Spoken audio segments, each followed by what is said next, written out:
नमस्कार दोस्तों, जय श्री राम जी। बेटा, अब सारे रिश्ते नाते टूटने वाले हैं। यह सुनकर सांस अटक जाएगी। सबसे बड़ा तूफान आएगा।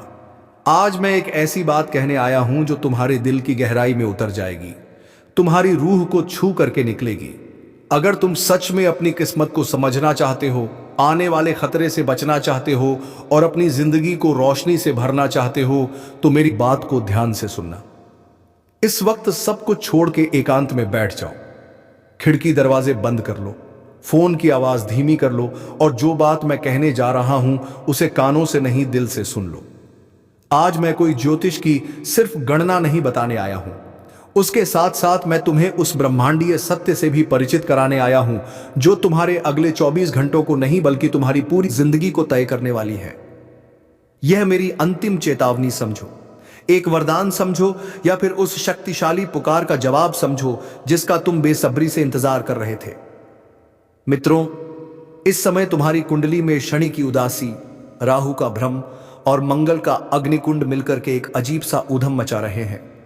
तुम खुद महसूस करोगे कि तुम्हारी सांस कुछ भारी चल रही है। एक अज्ञात डर तुम्हारे चारों ओर जाल बुन रहा है। सुबह उठोगे तो मन भारी होगा, जैसे किसी ने सीने पर पत्थर रख दिया हो। छोटी छोटी बातें चुभेंगी, दिल में बेचैनी बढ़ेगी और कलेजा सच में कांपने लगेगा। तुम सोच रहेगे कि हे भगवान, यह सब मेरे साथ क्यों हो रहा है? मैंने क्या पाप किए हैं? तो सुनो, जब राहु किसी की परीक्षा लेता है तो वह जिंदगी को तहस नहस नहीं करता, बल्कि तहस से यानी कि जड़ से हिला देता है, ताकि उस इंसान की नींव मजबूत हो सके। यह डर बाहर नहीं, तुम्हारे अंदर है। यह डर इस बात का डर है कि जिन खुशियों को तुमने खून पसीना बहाकर कमाया है वह कहीं तुमसे दूर ना चली जाए। ऐसा लगेगा जैसे कोई पुरानी छाया कमरे के कोने में बैठी है और धीरे धीरे से फुसफुसा रही है कि कुछ है जो तुम्हें बदल देगा। आज रात यही वह अंतिम रात है जब ब्रह्मांड तुम्हें जगाने आया है। अब मैं आपको बताऊं, सुबह के समय तुम किसी छोटी बात पर अचानक परेशान हो जाओगे। रास्ता स्पष्ट नहीं दिखेगा, भूख मिट जाएगी, हाथ कांपने लगेंगे। तुम्हारी आंखों के सामने किसी अपने का चेहरा बार बार आएगा। यह ब्रह्मांड का संकेत है। वह चेहरा, वह याद किसी ऐसे व्यक्ति की है जो या तो तुमसे बहुत दूर है या फिर वह इस दुनिया में नहीं है। ब्रह्मांड तुम्हें चेतावनी देना चाहता है कि तुमने अतीत में जो प्रेम और जो जुड़ाव खोया है उसका दर्द अब लौट करके आ रहा है। यह इतना तेज होगा कि तुम्हारी आंखों से आंसू निकल आएंगे। रोना मत, आंसू सिर्फ पानी नहीं होते, आंसू तुम्हारे दर्द की कहानी होते हैं। आंसू तुम्हारे दर्द का जहर हैं जो आज बाहर निकलना चाहता है। रोने से मन हल्का होता है, दिल शांत होता है और तुम आधे दुखों से उसी क्षण मुक्त हो जाते हो। लेकिन रात का समय सबसे ज्यादा भारी रहेगा। 2:45 के आसपास का वक्त अगर अचानक कोई पुरानी बात याद आ जाए या लगे कि कोई तुम्हारे पास खड़ा है तो डरना मत। वो कोई भूत नहीं होगा, वह तुम्हारी आत्मा का रक्षक होगा। वो अदृश्य शक्ति है जो तुम्हें संभाल रही है। वो तुम्हारे कर्मों की गिनती कर रही है। तुम्हारे जीवन में जो छूट गया था, जो टूट गया था, वह दरअसल पिछले जन्म का कोई अधूरा वादा था, कोई मुकाम था जिसे तुमने बीच में ही छोड़ दिया। यह क्षण तुम्हें उस पुराने दर्द को खत्म करने का अवसर देगा। जीवन की दिशा बदलने वाली है। मेरे प्यारे जातकों, अगले 24 घंटे तुम्हारी जिंदगी की परीक्षा लेंगे। तुम्हें 3 बड़ी जगहों या स्थितियों से सावधान रहना होगा। यह चेतावनी नहीं है, यह एक दिशा है। इन्हें अपने जीवन में उतार लो। पहली चेतावनी है रिश्ते और अहंकार का मरहम। मित्रों, मौत सिर्फ शरीर की नहीं होती। कभी कभी जिंदगी का कोई हिस्सा मर जाता है, जैसे कोई रिश्ता, कोई भरोसा, कोई सपना। और इस 24 घंटे में तुम्हारे अंदर का अहंकार मर सकता है। यह वक्त दिल को जोड़ने का है, तोड़ने का नहीं। अगर किसी अपने से झगड़ा चल रहा है तो उसे वहीं खत्म कर दो। यह वक्त अपने अहंकार का को पोषण देने का बिल्कुल नहीं है। कहीं ऐसा ना हो कि कल सुबह उठो और जिस इंसान से तुम लड़ रहे थे वो इस दुनिया में ही ना रहे। फिर यह पछतावा तुम्हें जिंदगियों तक सताएगा। मंगल जब कमजोर होता है तो अमंगल होता है। कोई अचानक मुसीबत आती है। अगर घर में कोई बुजुर्ग बीमार है जो अस्पताल का चक्कर लगा रहा है तो सावधान रहो। खुद को लोगों के साथ अच्छे तरीके से पेश आओ, शांति से रहो। किसी से पुरानी बात को लेकर के झगड़ा मत करो, क्योंकि यह झगड़ा तुम्हारे वर्तमान से नहीं बल्कि तुम्हारे भाग्य से होगा। यह राहु की छाया है। जो पुराना गुस्सा है, दबा हुआ है, दर्द है, बाहर निकाल दो, संभल जाओ। दूसरी चेतावनी है यात्राएं और अनियंत्रित गति। जो लोग सफर पर जा रहे हैं या किसी काम से घर से बाहर निकल रहे हैं तो जरा संभल कर रहना।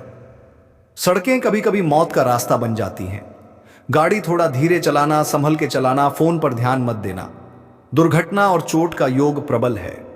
जब भी घर से बाहर निकलो तो माता पिता का आशीर्वाद लेकर के ही निकलो। लड़ाई झगड़ा करके या खिचखिचाहट में कभी मत निकलो, या बहुत ज्यादा आप गुस्से में मत निकलो। तुम्हारे अंदर का असंतोष बाहर की मुसीबत को खींच लाएगा।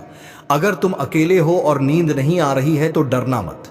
ब्रह्मांड तुम्हें जगाकर कुछ सिखाना चाहता है। शांत होकर के बैठो और सोचो, अगर कल सुबह मैं नहीं उठा तो क्या मेरी कोई अधूरी बात रह जाएगी? अगर जवाब हाँ है तो आज ही कह दो, कल का इंतजार मत करो। जिंदगी का कोई भरोसा नहीं। तीसरी चेतावनी है निवेश और निजी जीवन की सीमाएं। मित्रों, इस समय पैसों का निवेश बहुत सोच समझ कर करना। वक्त बहुत खराब चल रहा है। तुम्हारी मेहनत की कमाई अगर गलती से इधर उधर गुम हो गई, डूब गई, तो तुम्हारे अपने ही तुम्हें ताना मार देंगे। मन दुखित हो जाएगा। लोग कहेंगे, यार इसने तो पैसे डुबा दिए, ये तो मूर्ख है।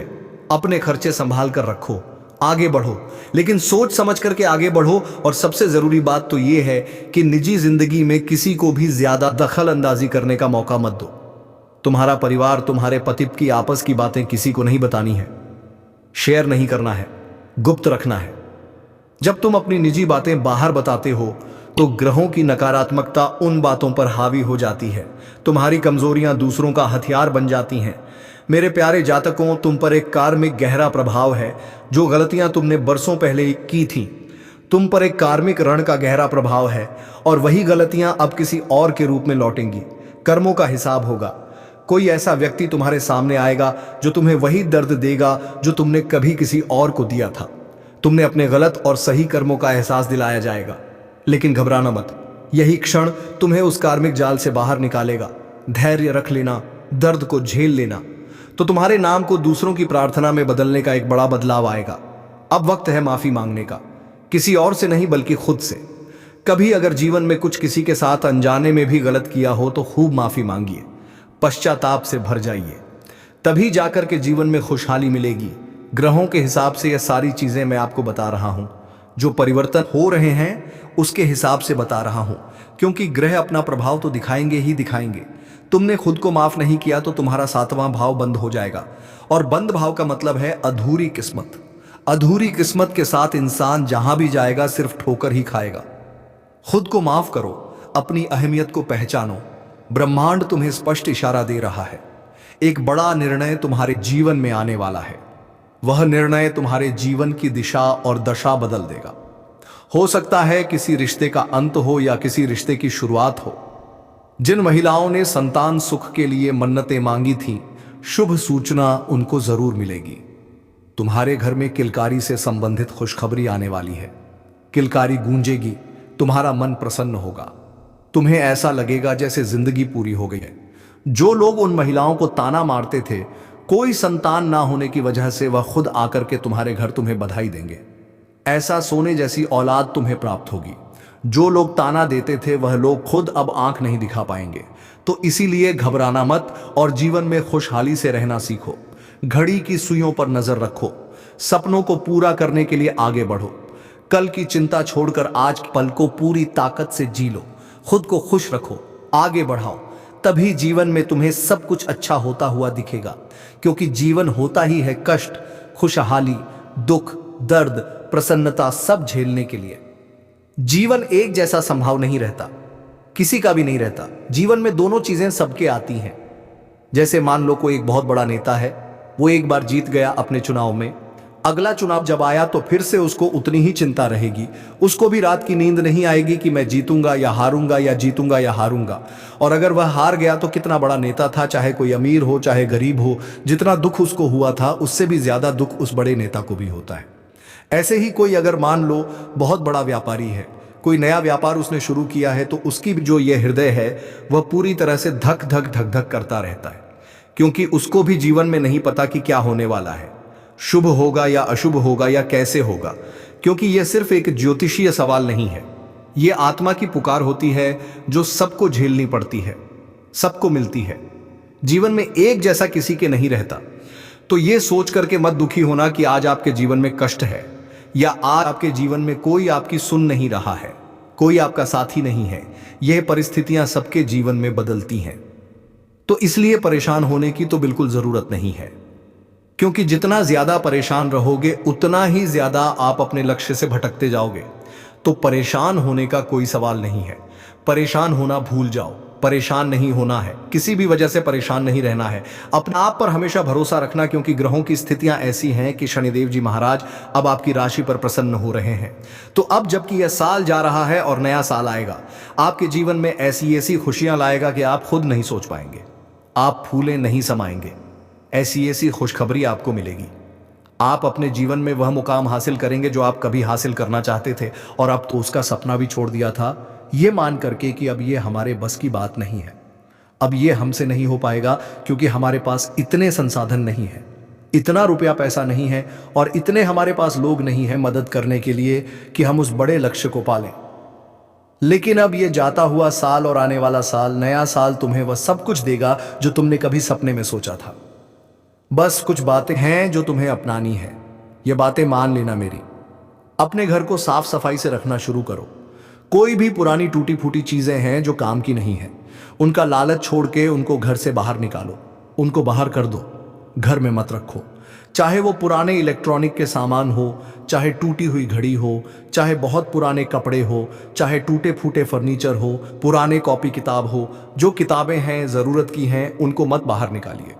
लेकिन जैसे बच्चों ने पढ़ाई की, उनकी पुरानी कॉपियां हैं, वह पड़ी हुई हैं घर में, उनको भी बाहर कर दीजिए। रद्दी है, पेपर है, ये सब चीज़ें पड़ा हुआ है, इनको बाहर कीजिए, क्योंकि यह चीज़ें जब तक घर में रहती हैं ये नकारात्मकता को आकर्षित करती रहती हैं, और नकारात्मकता जिस घर में आती रहती है वहाँ पर खुशहाली तो हो ही नहीं सकती।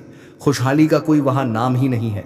लोगों के दिमाग में जहर घुलेगा, वो एक दूसरे से लड़ाई करेंगे, एक दूसरे से बोलना पसंद नहीं करेंगे, एक दूसरे से बोलेंगे तो क्रोध में बोलेंगे, आपस में लड़ाई झगड़ा करने लगेंगे। तो इसीलिए इन सब चीज़ों को ध्यान में रखो, क्योंकि साफ सफाई जहाँ रहती है वहीं पर माता लक्ष्मी निवास करती हैं। जहाँ पर तितर बितर चीज़ें इधर उधर पड़ी रहती हैं वहाँ पर लक्ष्मी माता नहीं रहती, धन नहीं रहता। तो रुपए पैसे धन दौलत तभी रहती है जब साफ सफाई अच्छे से रहती है।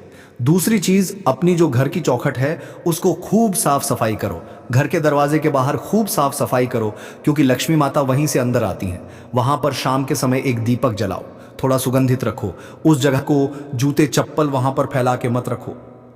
तीसरी चीज है, जब भी आप अपने घर में पोछा लगाओ तो उसमें थोड़ा सा नमक डाल के लगा लिया करो। जो झाड़ू होता है कभी भी उसका अपमान मत करो, कभी उस पर पैर मत लगने दो, और झाड़ू पर कभी अगर किसी का गलती से भी पैर लग जाए तो तुरंत उससे माफी मांगो, हाथ जोड़ो। वह लक्ष्मी माता का प्रतीक होता है।